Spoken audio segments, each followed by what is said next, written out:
Capitalism does it. White supremacy does it. Racism does it. For example, just training you to be a consumer, keeping you poorly educated in the areas that matter, and making sure that you remain financially desperate. That's their process for seasoning you for capitalist slavery.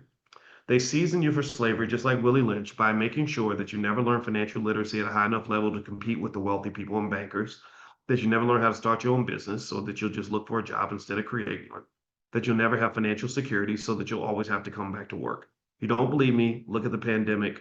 After the pandemic, the number one problem they had is that when people had a taste of freedom, they did not want to go back to their jobs. Give me a yes if you noticed that. How many of y'all saw people that during the pandemic said, I thought about my life and I realized that this wasn't really what I wanted to be for the rest of my life. And I had this revelation and this epiphany. And I'm listening, I'm just smiling when people would tell me, I've heard this story 10,000 times, right, from different people. And I smile when people say that because I'm like, yeah, because what happened was you were forced to sit by yourself. You weren't so caught up in the rat race that you forgot to have consciousness. Your consciousness elevated.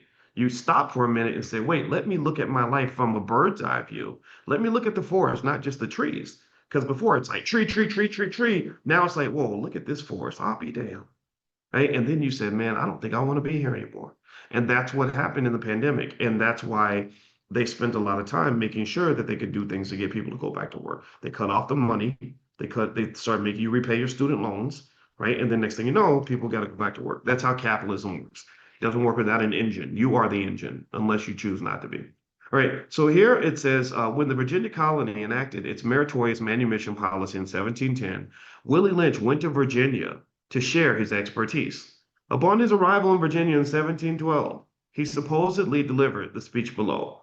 And I don't know if the Willie Lynch speech is real or not, but it's real, but it's not real. It may not be real, but it's real, if you know what I mean. Does that make sense? It may not be real, but it's real as hell.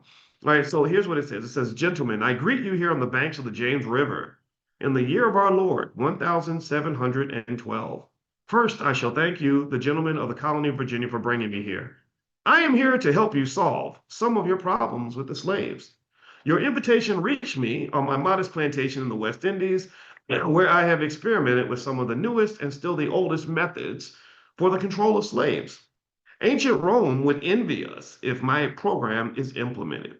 As our boat sailed south to the James River, I saw enough to know that your problem is not unique.